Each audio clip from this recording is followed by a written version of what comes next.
जाएगी चलते चलते। सांस એટલે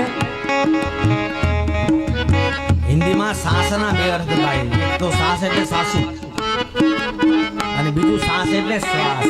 અહીંયા સાસુની વાત નથી, શ્વાસની વાત. सांस रुक जाएगी चलते चलते. आ क्यारे श्वास बंद थई जाए शुं करो छो?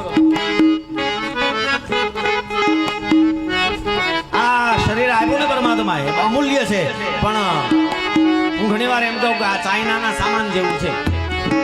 आ चाले तो चाले, चले तो चांद तक, अने नो चाले तो आमा आमा आमा खराबी क्यारे आवे कोने खबर.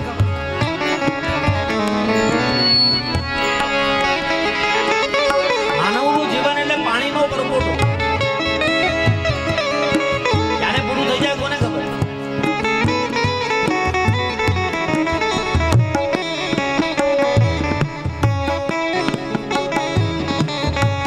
આ પ્રત્યેક શ્વાસ અંતિમ શ્વાસ. આ જે ઉચ્છવાસ બહાર કાઢો અને શ્વાસ પાછો લેવાય કે કેમ. આ શ્વાસ શરીરમાં અંદર લઈએ, શ્વાસ પાછો નીકળે કે કેમ ખબર. કોઈ ગેરંટી ખરી કોઈ ના આપે.